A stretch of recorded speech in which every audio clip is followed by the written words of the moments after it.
এবারে বরিশাল বোর্ড 2025-এর প্রশ্ন সলভ করব। সবাই একটু দেখো। ক নং প্রশ্নে দেওয়া আছে tan থিটা সমান 1/√3 হলে cos থিটা এর মানটা কত, এটা নির্ণয় করো। তো যেটা দেওয়া আছে tan থিটা সমান 1/√3 আমি শুরুতে লিখছি। এর পরের লাইনটা একটু দেখো। আমরা জানি tan 30 ডিগ্রির মান 1/√3।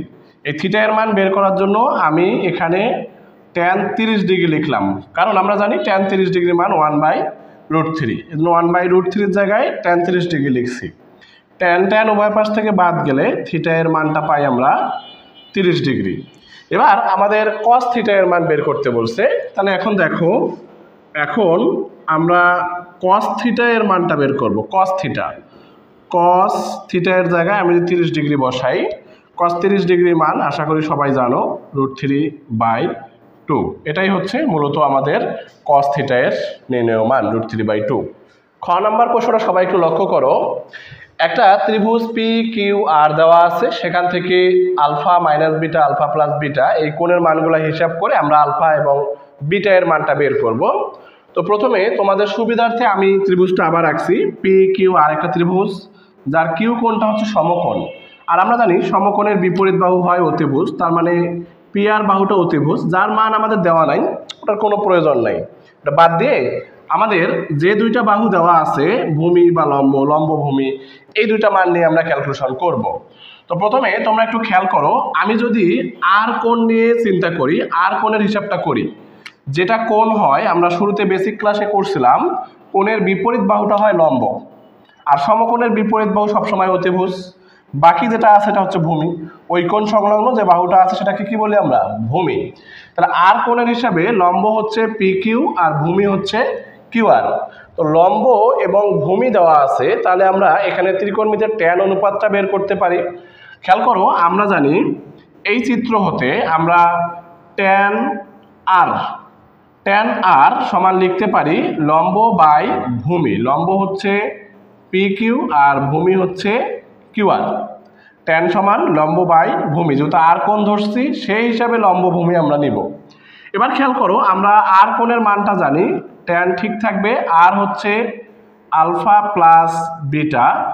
PQ এর মান আমরা জানি হচ্ছে 2√3 আর QR এর মান 2 দেওয়া আছে।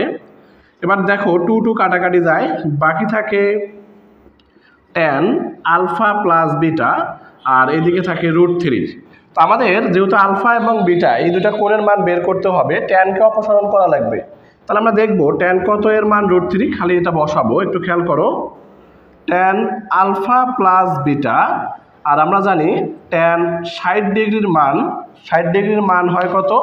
√3। এই জন্য √3 এর জায়গায় আমরা tan 60 ডিগ্রি বসাইছি। উভয় পক্ষ থেকে আমি যদি tan ক্যান্সেল আউট করে দেই, বাকি থাকে আলফা প্লাস বিটা সমান 60 ডিগ্রি। এটা আমি 1 নং সমীকরণ দিয়ে রাখলাম। এবার খেয়াল করো, আমি আলফা মাইনাস বিটা এটা বের করব। তোমরা একটু দেখো, আলফা মাইনাস বিটা এটা হচ্ছে P কোণের মান, আর যেটা কোণ হয় তার বিপরীত বাহু লম্ব। P কোণের হিসাবে লম্ব হচ্ছে এই মানটা হচ্ছে লম্ব, আর ওই কোণ সংলগ্ন যে বাহু আছে এটা হচ্ছে ভূমি, আর সমকোণের বিপরীত বাহু তো অতিভুজ। তাহলে একটু দেখো, আমরা P কোণটা হিসাব করব এবার। সেক্ষেত্রে আমরা লিখতে পারি tan P। tan সমান লম্ব বাই ভূমি। এই P কোণের হিসাবে লম্ব হচ্ছে 2 আর ভূমি হচ্ছে 2√3। 2 কাটাকাটি করলে হয় 1/√3। তোমরা একটু দেখো, tan P এর জায়গায় আমরা লিখতে পারি আলফা মাইনাস বিটা। P কোণের মানটা দেওয়া আছে কি? Alpha minus beta. আর 1/√3 আমরা সবাই জানি tan 30 ডিগ্রির মান হচ্ছে 1/√3। tan যদি আমি কাটাকাটি করি, তাহলে উভয় পাশে কাটাকাটি করার পর আলফা মাইনাস বিটা এর মানটা হয় 30 ডিগ্রি। আমরা এটা 2 নং সমীকরণ দিলাম। তো একটু আগে আমরা এরকম একটা ম্যাথ সলভ করলাম, a মাইনাস বি এবং a প্লাস বি থাকলে জাস্ট আমরা 1 আর 2 নং এই সমীকরণটা যোগ করে দিব। তোমরা একটু দেখো, 1 + 2 হতে পাই, খালি এই কথাটা লিখবা। 1 নংয়ের বাম পক্ষে আছে আলফা প্লাস বিটা, 2 নংয়ের বাম পক্ষে আছে আলফা মাইনাস বিটা, ডান পক্ষে আছে 60 ডিগ্রি, এটা ডান পক্ষে আছে 30 ডিগ্রি। বিটা যদি কাটা দেই, 2 আলফা এর মান হয় 90 ডিগ্রি, তাহলে আলফা কোণের মানটা আমরা পাচ্ছি 45 ডিগ্রি। আমরা আলফা এর মান পেয়ে গেলাম, এখন আমার বিটা এর মান বের করতে হবে। আলফা এর মান 45 ডিগ্রি আমরা 1 নং সমীকরণে বসাবো। আলফা সমান 45 ডিগ্রি 1 নং এ বসিয়ে পাই।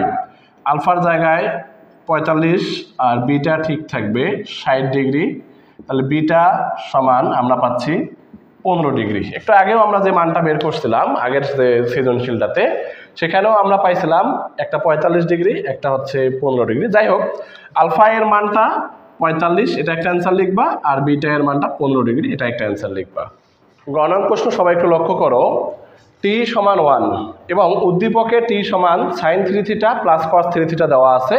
এখান থেকে আমার থিটা এর মানটা নির্ণয় করতে হবে। এখানেও থিটাটা হচ্ছে সূক্ষ্ম কোণ, 0 থেকে বড় 90 এর থেকে ছোট বের করতে হবে। তো প্রথমে টি এর যে মান দুটো দেওয়া আছে আমি লিখছি, টি সমান sine 3 theta plus cos 3 theta, আবার টি সমান হচ্ছে 1। এখন তোমরা একটু খেয়াল করো, দুইটাই টি, এই টি এর মানটা 1, আমি এই টি এর জায়গায় যদি বসাই তাহলে আমাদের বাকি থাকে কত, sine 3 theta plus cos 3 theta, 3 theta সমান 1।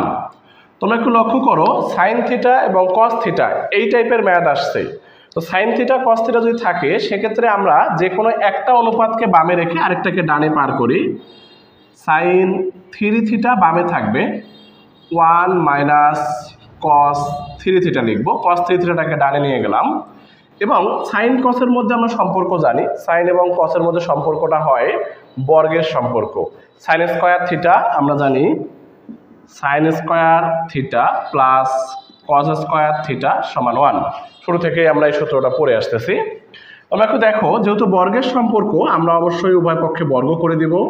যদি বর্গ করি, বাম পক্ষে হয় সাইন স্কয়ার 3 থিটা আর ডান পক্ষে 1 minus cos 3 theta whole square.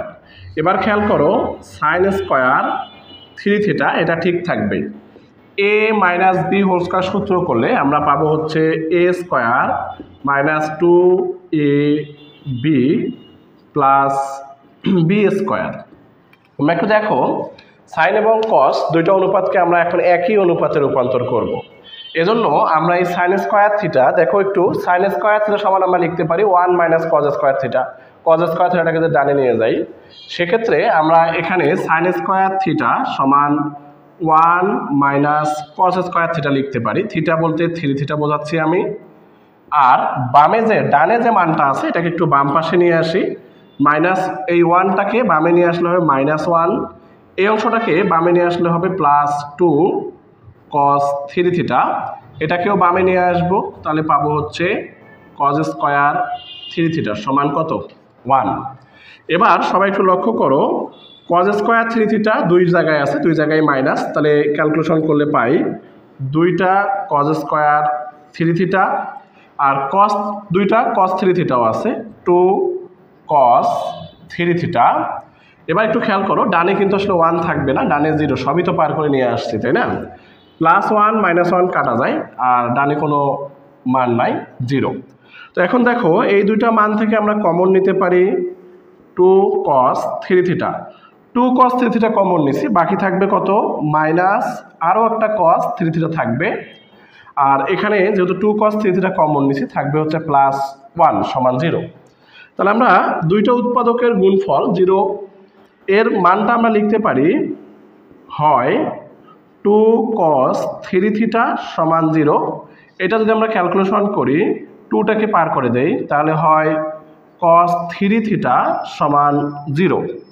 এবার আমরা জানি cos 3 থিটা ঠিক রাখবো, cos 90 ডিগ্রির মান, cos 90 ডিগ্রির মান হয় 0, তাহলে 0-র জায়গায় আমরা লিখলাম cos 90। কেন? cosকে অপসারণ করব, তাহলে cos অপসারিত হয়ে গিয়ে থাকে কত, 3 থিটা সমান 90 ডিগ্রি। আমি যদি 3 দ্বারা উভয় পক্ষে ভাগ করি, তাহলে থিটা এর মানটা পাবো কত, 30 ডিগ্রি।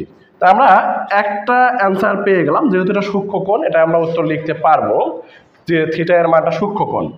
অথবা দিয়ে পরের অংশটা একটু খেয়াল করো সবাই, মাইনাস কস 3 থিটা প্লাস 1 সমান 0। এটা ক্যালকুলেশন করলে হয় মাইনাস কস 3 থিটা সমান -1 মাইনাস মাইনাস উভয় পাশ থেকে কাটা, কস 3 থিটা আর কস 0 ডিগ্রির মান আমরা জানি 1, কস কস উভয় পাশ থেকে বাদ, থিটা সমান 0 ডিগ্রি। এক্ষেত্রে আমরা থিটা এর মান ক্যালকুলেশন করলে ঘুরে ফিরে 0 ডিগ্রি পাচ্ছি। তবে এই 0 ডিগ্রি মানটা গ্রহণযোগ্য মান নয়। কেন? থিটা এর মানটা সূক্ষ্মকোণ, 0 ডিগ্রি তো আর সূক্ষ্মকোণ না। সূক্ষ্মকোণ হচ্ছে 0-এর থেকে বড়, 90-এর থেকে ছোট। তাহলে আমরা সরাসরি এটা লিখবো গ্রহণযোগ্য নয়, গ্রহণযোগ্য নয়। ঠিক আছে, তাহলে আমাদের গ নাম্বারের সমাধান বা অ্যান্সার হচ্ছে থিটা সমান 30 ডিগ্রি।